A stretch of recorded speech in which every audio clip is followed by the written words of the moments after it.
Muy buenas noches, gracias por continuar en la sintonía de la 106.1. Yo soy Richard Shaw y este es su programa Conexión, que tiene análisis, entrevistas y opinión. Guatemala es un país que muchos dicen que está sobrediagnosticado. Es más, ya todos saben de qué es pata cojea el mal de Guatemala. Que unos dicen que la pobreza, que la desnutrición. Bueno, hay muchos diagnósticos, pero ¿qué diagnóstico es el más efectivo? Resulta que una cosa es desarrollo económico y otra cosa es desarrollo, otra cosa es crecimiento económico y otra cosa es desarrollo económico. Son índices de medición diferentes. De igual manera, en el tema de la pobreza, ¿cómo podemos saber si un país es pobre o no? Hay personas que dicen, mire, es que ese país está en la miseria y ahí no viviría yo. Sí, pero en ese país se mueren menos niños de hambre que en un país supuestamente democrático. En fin, el tema de la pobreza es algo que ha preocupado a todos los gobiernos. A las puertas de un nuevo gobierno, llegó a mis manos este documento que se llama Índice de Pobreza Multidimensional. Es un programa que se ha implementado en Guatemala y hoy me acompaña uno de los técnicos que se ha encargado de hacer que este programa se lleve a cabo y nos va a hablar acerca de esto. Es el licenciado en Economía Agrícola, Werner González. Licenciado, gracias por acompañarnos el día de hoy. Cuéntele a la audiencia qué es el índice de pobreza multidimensional y cómo se diferencia de otros índices. Gracias, Richard, y un saludo a la audiencia. A la pregunta, el índice multidimensional, cuyo abreviatura es IPM-GT, Índice Multidimensional de la Pobreza Guatemala, es un indicador que nace en el año 2007 en la Universidad de Oxford por la doctora Sabina Alquire y el doctor John Foster,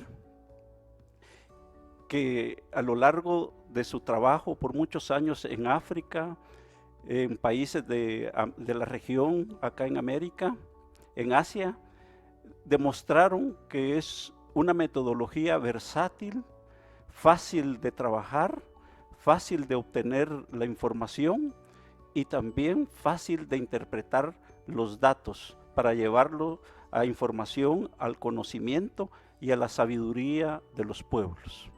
El índice multidimensional se diferencia de otros indicadores, principalmente del índice unidimensional por la vía del ingreso, versión el consumo, que es que mide únicamente esa variable, la cual se ha demostrado que no es mala, realmente no es mala, y en el documento se explica que el índice unidimensional por la vía del ingreso ha hecho estimaciones bastante cercanas a la que se obtuvo en el índice de pobreza multidimensional IPM. La diferencia estrictamente estriba en que el índice multidimensional incluye otras variables que no incluye obviamente el índice unidimensional. Por ejemplo, el índice multidimensional incluye la salud y la seguridad alimentaria nutricional como un dato de importancia para medir la pobreza. También está la educación. En la educación hay el acceso a la educación que pueda tener la población. Exactamente. Que se le llama las privaciones. Es importante hacer la definición desde el punto de vista de desarrollo humano. ¿Qué es pobreza? Desde el punto de vista del desarrollo humano, la pobreza se entiende como aquel conjunto multidimensional de privaciones en las capacidades humanas. Y desde esa perspectiva es que se trabaja el índice de pobreza multidimensional. Bien, le comentaba a Richard, también a la distinguida audiencia, que se incluyen multifactorialmente la dimensión salud y seguridad alimentaria. Al igual que también la seguridad física, por ejemplo. Sí, que ella incluye 4 pesos, que los vamos a hablar al concluir cuáles son las 5. Está la educación. En la educación tenemos la asistencia escolar, el grado de escolaridad, pero también se mide el rezago educativo, que es un concepto muy importante que subyace. ¿Qué significa el rezago educativo? Rezago, bien, cuando la persona que está entrevistando hace la pregunta de años de asistencia escolar y años de escolaridad, ella puede intuir en función de la edad de esta persona. ¿Cuántos años tiene de lapso de no estudiar? Eso, pero también en el momento de que se inscribe, si él, por ejemplo, tiene 15 años, 13 años, que debería ya estar en primero básico, o los que entran un poquito más temprano en segundo, pero si él se inscribe en lugar de ese primero básico o segundo básico, se inscribe en quinto primaria, ya inscrito, entonces él tiene un rezago educativo. Ese es el concepto de rezago educativo. También está, no desmejora, que hay personas que de 22 años entran a estudiar un bachillerato, pero eso no es rezago educativo, sino que es de cuando él se inscribe, el año al que él debe corresponderle estar, ¿por qué no está? Si son 2 años o 3 años los que la Pero ya perdieron. son 10, estamos hablando de que él es víctima de un proceso que no le ha permitido, permitido integrarse activamente en la economía de un país. Pero veamos, ¿qué países de América Latina han implementado con éxito esta visión? ¿Y qué países del mundo también lo han implementado? Gracias, Richard, por la pregunta muy importante. Naciones Unidas en el 2010 hace para sí esta metodología por encontrarla flexible, versátil y muy entendible al momento de que los técnicos del campo lleven esa interpretación a las comunidades. México en el año 2010 viene trabajando esta metodología. Lo ha hecho Colombia, también lo ha hecho Chile, 101 países han adquirido esta metodología. 101 país países en el mundo han adquirido esa metodología. Y 50 lo están ya implementando. Guatemala está entre esos 50, ¿verdad? Hasta hoy sí, gracias a que ya tenemos el documento. Fíjese que ya tienen, estoy leyendo acá en este resumen que hay temas importantes para considerar cuando se va a analizar la pobreza. Y es que decir somos pobres porque no hay plata, sí, eso es un gran indicador. Pero, por ejemplo, el tema de qué cantidad de empleo informal hay, qué cantidad de trabajo infantil hay, qué cantidad de materiales para vivienda y la calidad de los mismos, el hacinamiento de las personas que viven en un hogar, eso también es un índice de la pobreza. Por ejemplo, ¿qué tipo de combustible usan las personas para cocinar? Eso es un índice de pobreza, el acceso al agua, a la energía eléctrica, la recolección de basura y el saneamiento ambiental. Oiga, es que cuando no hay acceso a servicios básicos, a vivienda y a empleo digno, ya cambian los índices de pobreza, se vuelve multidimensional. Exacto. Pero usted me da un tema importante, y es que cuando haces un análisis multidimensional de la pobreza, me decía que México ya lo está implementando de una manera más estructurada, que ya lo tiene como parte de su planeación, ¿verdad? ¿Qué impacto ha tenido? ¿Cómo podemos decir, bueno, es que este diagnóstico es mejor que el otro? Si pobres hay, podemos ver que el corredor seco, ¿qué me va a hablar usted a mí del corredor seco? O sea, ahí no hay agua, ahí no hay luz, ahí no hay comida, no hay nada. Este índice multidimensional, ¿en qué varía ese diagnóstico? México, el impacto del índice de pobreza multidimensional se puede ver en 3 dimensiones. Desde la dimensión territorial, desde una dimensión de la administración pública y desde la dimensión de cómo influye digamos, los resultados de este índice en los presupuestos nacionales de los países. Explíquese. Sí. México ya incluye dentro de su presupuesto federal los resultados del índice de pobreza multidimensional, porque este focaliza, fortalece y facilita, Richard. A ver, repitamos. Focaliza, Pues, o sea, que ubica el problema territorialmente, ¿qué más? facilita la comunicación entre los extensionistas de campo y los beneficiarios a quienes se atiende. Focaliza, facilita y fortalece. ¿Qué fortalece? Fortalece porque es una metodología, no solo es un índice, sino que también es un indicador. Como índice es algo cuantitativo, pero como indicador subyace en él una metodología. Esta metodología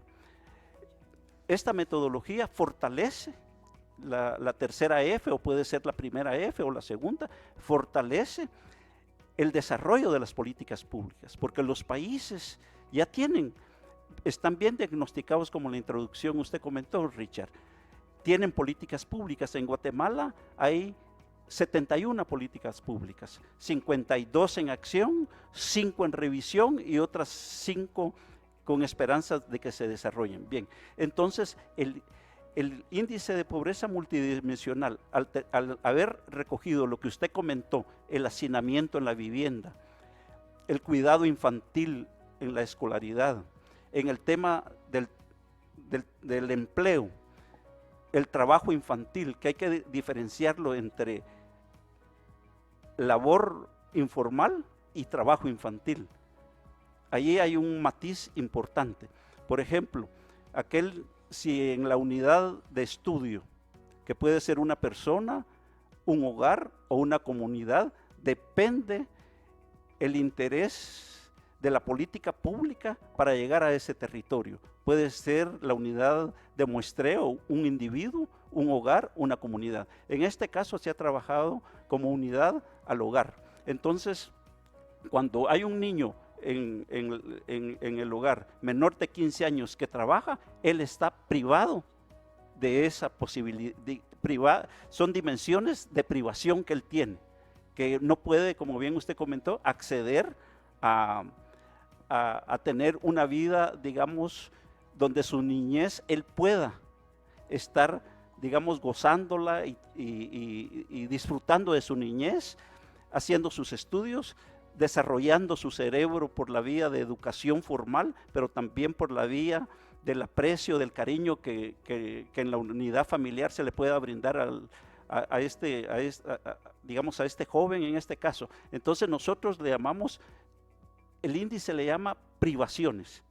Este es en el trabajo infantil, pero también si hay un adolescente entre 15 y 17 años que también sufre, que trabaja y que no estudia, por ejemplo, entonces cuando se capitaliza en la boleta de información, esos datos se contabilizan como que están privados. Y entonces se puede focalizar más allá. Yo quiero leer parte del documento, amigos televidentes, si me permiten, algo que me llama la atención, y dice que el análisis de la pobreza a partir de la adopción de esta metodología deberá considerar y aprovechar al máximo las posibilidades de desagregación de componentes IPM, H y A, dimensiones, distribución geográfica y características demográficas, que son muy importantes. Pero aquí viene lo interesante. La incidencia de la pobreza multidimensional en el área rural es el 82.5%. Es el doble que en el área urbana. La intensidad de las privaciones, y aquí es donde quiero hacer énfasis en esto, las privaciones se convierten en medidas de la pobreza, porque a cuántas cosas un niño de la área rural no tiene acceso, a diferencia de un niño que tal vez tiene muy pocos recursos la familia, pero en el área urbana, ¿verdad? Que dice, la intensidad de las privaciones que experimenta la población multidimensionalmente pobre en el área rural es el 50.8 más que las privaciones, ¿va? Significa que hay un 8.6% de privaciones simultáneas en promedio del total. Estamos hablando, señores, de que la pobreza tiene un impacto impresionante. Ahora bien, Ya hablamos de qué es esto y hablamos del diagnóstico, ahora digamos, ¿qué está haciendo Guatemala, licenciado? ¿Cuándo empezamos con este proyecto en Guatemala? ¿Quién lo está encabezando y qué se espera? Tengo que decir que el actual gobierno, en base al Plan Maestro Catún 2032, luego se ha derivado los planes de gobierno, han adjuntado los objetivos de desarrollo sostenible a estos planes. El Gabinete de Desarrollo específico en el tema social, encabezados por el Vicepresidente de la República, está haciendo en este tema del Gabinete Específico de Desarrollo Social un trabajo interesante en varias mesas de trabajo. Ha encargado al Ministerio de Desarrollo Social, quienes en una mesa técnica han trabajado, en mi opinión, formidablemente esta información. Decirle, Richard, a las personas a las que yo he podido acceder y presentarles el libro, el documento con la autorización de los despachos y el viceministro Pablo Similox del Ministerio de Desarrollo Social, que es un libro, es un documento inédito en Guatemala, como se lo comenté a usted fuera de cámaras, en el sentido que en un solo cuerpo documental se han recogido aspectos que impactan la pobreza subjetiva por un lado, la pobreza objetiva por el otro lado, y las que no están recogidos en documentos donde unidimensionalmente se ha trabajado las políticas públicas. Hay un documento muy valioso que es del PNUD. Que se dice, más allá del conflicto, luchas por el bienestar. Y eso es importante, porque de eso se trata un gobierno, luchar por el bienestar del país, ¿no? Exactamente. Interesante. Sí. Informe Nacional del Desarrollo Humano 2015-2016. En este documento se han trabajado algunas otras metodologías multidimensionales, pero, por ejemplo, la Universidad de Harvard, el Instituto Tecnológico de Massachusetts, han encontrado que algunas metodologías son muy complicadas de hacer entender lo que es la pobreza, pero muy estrictamente, no solo bien puntualizadas, sí, y bien registradas cuantitativamente, pero complicadas en su explicación. Por ejemplo, hacen análisis de regresión simple, análisis de regresión múltiple, que inclusive a un estudiante de tercero o cuarto de la universidad, desarrollar a completitud un análisis de regresión múltiple, tomando 4 o 5 variables. Es muy, muy complicado. Y nuestros televidentes y personas que nos escuchan, al igual que yo, nos perdimos ahí. Perfecto. Pero vamos una cosa. ¿Qué retos tiene actualmente el Ministerio de Desarrollo para implementar este programa de análisis multidimensional de la pobreza y cómo se va a unir con los proyectos, como dice usted, de proyección en la creación del nuevo presupuesto? Perfecto. ¿Ya hay esa conexión ahí? Hay varias etapas, Richard, amable audiencia, varias etapas. Primero, la etapa de difusión por la vía comunicacional. El Ministerio de Desarrollo Social está implementando ágilmente en mesas de trabajo la presentación de lo que es el índice de pobreza. ¿Ya se reunieron con el Congreso? Sí, se han estado reuniendo. Hay mesas de trabajo desde el Gabinete Específico de Desarrollo Social. Entonces, son comunicacionalmente 2 o 3 etapas. Primero, con el sector público. Hacer ver a los funcionarios públicos, al empleado público, la importancia del IPM. No es fácil, no tan fácil no lo es, pero se está emprendiendo y se está haciendo. Esa es una primera dimensión comunicacional, el sector público.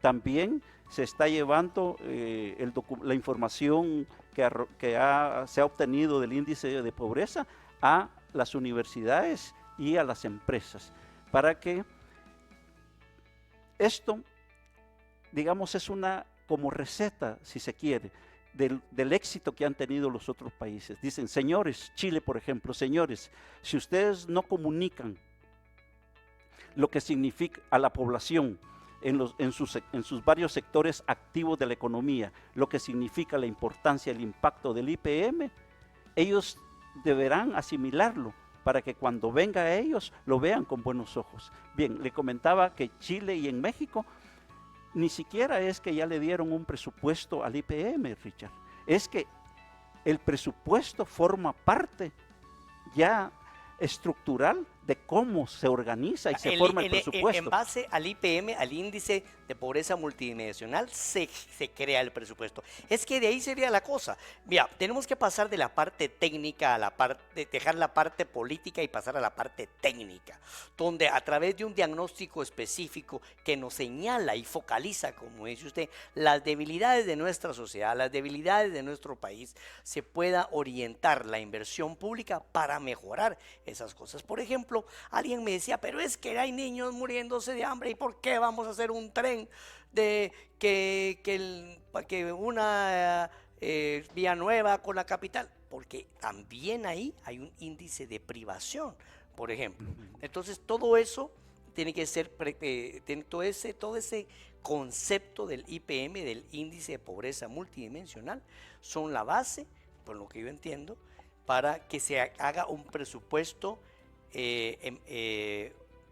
orientado a solucionar la problemática nacional, no un presupuesto orientado a solucionar las necesidades políticas de un grupo de diputados que quieren hacer obras en sus departamentos que no responden a las necesidades reales del departamento, sino que responden a las necesidades económicas o políticas, ya sea de ellos, de sus correligionarios o del gobierno de turno. Ojalá que esto se pueda dar, porque básicamente esto es pues, atacar el mal donde está. Dígame una cosa, ¿cuándo bien creen ustedes que ya va a estar implementado totalmente este IPM? Sí, es una temporalidad no impredecible. Este IPM fue obtenido en COVID 2014. Decirle, Richard... O sea, que no es una política de este gobierno, sino que viene de gobiernos anteriores. No, también. Es una política que a este gobierno... Le tocó implementar. Pero la ENCOVI es una... ¿Qué es ENCOVI? Sí, pues, encuesta nacional encuesta nacional de condiciones de vida, de condiciones de vida. Esta fue desarrollada en el 2014 por el Instituto Nacional de Estadística, independientemente, Richard, de qué gobierno esté, de condiciones de vida, de qué gobierno esté o no, el Instituto Nacional de Estadística tiene su planificación. Pero con este IPM, esas investigaciones y esos estudios van a tener otra orientación. ¿Sí o no? Vamos a ver, con la ENCOVI, que es la encuesta más certera que Guatemala tiene, se desarrolló este IPM. Lo ideal, como lo hacen otros países, que implementan ya un censo para el IPM. De manera que entonces, cuando estábamos trabajando en las mesas, se llegó a la dicotomía de qué encuesta, porque el censo 2002 no podíamos obtenerlo porque ya es un censo demasiado, pues con un rezago casi de 20 años. Entonces, la información más certera, más actualizada e inclusive más dinámica, porque se ha apoyado de otras encuestas, por ejemplo, como la EMSI, la encuesta de salud materno-infantil, se obtuvo esta información. Además, Richard, también el IPM desde las Naciones Unidas tiene un estándar de dónde obtener la información, de manera que no es al gusto de cada país. Decir entonces que un IPM lo podemos realizar a nivel de una institución, lo podemos realizar a nivel de un grupo etario, por ejemplo, niños de escolaridad que están entre 5 y 14 años, como lo ha hecho ya Panamá. Podemos hacer un índice de pobreza multidimensional a nivel de subregión, por ejemplo, la región norte de Guatemala, la región sur de Guatemala, para determinar ciertos aspectos, digamos, que precisan dentro de las políticas obtener para poderlas enfocar adecuadamente, pero también podemos tener un IPM a nivel nacional. En este IPM a nivel nacional hemos indicado que los datos de este censo nacional vienen como anillo al dedo para volver a retomar. No es la palabra retomar, porque un IPM no es estático, es dinámico en el tiempo. Entonces, los países hacen por ejemplo, México, Colombia, máximo cada 10 años hace sus censos. Entonces, estos IPM a nivel nacional cada 10 años van mejorándose porque la información va cambiando. ¿Cómo va evolucionando el índice? ¿Cómo evoluciona el índice de desarrollo humano? No es estático. Pues bien, entonces esto viene del ENCOBI, pero que esto no sea una alarma, es la mejor información oficial, de paso, apreciable Richard, oficial, porque, por ejemplo, hay organizaciones ONGs que obtienen información, digamos, muy concéntrica, muy certera, muy precisa, además de exacta, pero que no son oficiales. Entonces, si hay un documento oficial venido de información no oficial, es incoherente.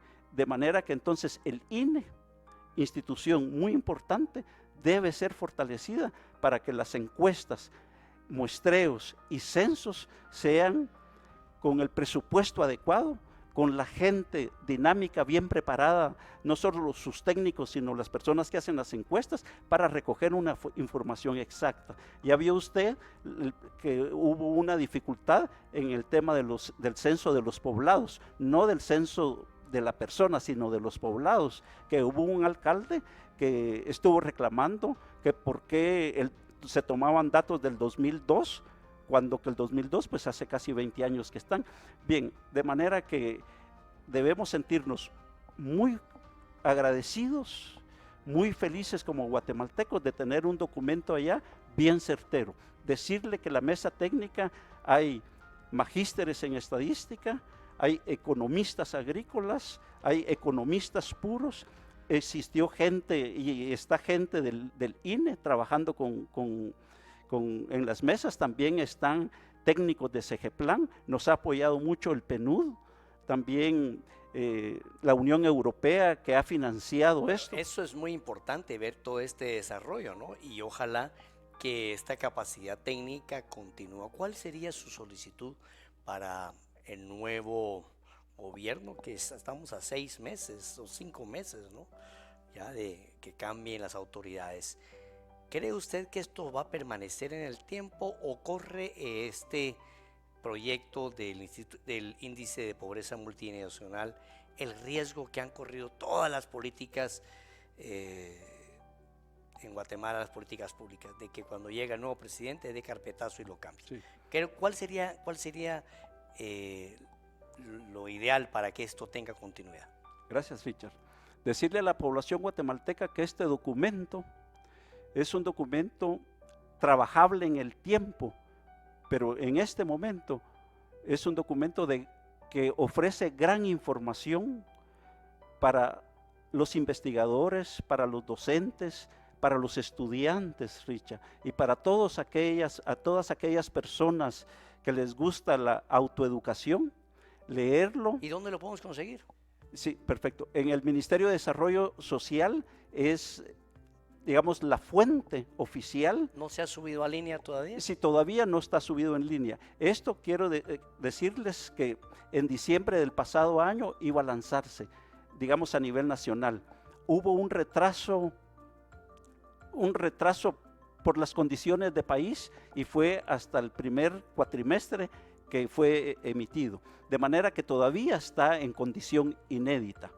Pero mi recomendación, tal como usted lo pregunta, Richard, es a la comisión de transición del futuro gobierno, que va a tener, a diferencia de años anteriores, más de 4 meses para una transición, que a los que le corresponda acercarse al Ministerio de Desarrollo Social, allí hay técnicos, por supuesto el ministro, los viceministros, con mucho entendimiento de lo que significa el índice de pobreza multidimensional. Y entonces valdrá la pena que sea, no el caballito de batalla, digamos es un término un poco trillado ya.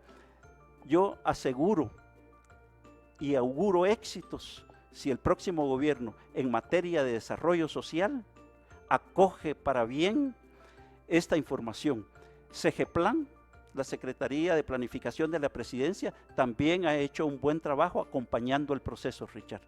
Francamente, sería, digamos, un desperdicio de información, de recursos, información y trabajo de que este evento no se... Bueno, pues muchas gracias, señor Werner González, por su valiosa información. Es un reto, ¿no?, cuando uno se encuentra con estos técnicos que se van tan profundo en la información, pero el mensaje nos queda claro a todos los guatemaltecos, nos queda claro a todos los radioescuchas y televidentes de la red, y es que Guatemala necesita una guía, una orientación, y quiénes más que los que son técnicos con información certera para darla. Hemos estado en manos de políticos que de alguna manera gobiernan por ocurrencias. Es tiempo de abrir la mente y abrir el Estado a políticas públicas estables y de largo plazo.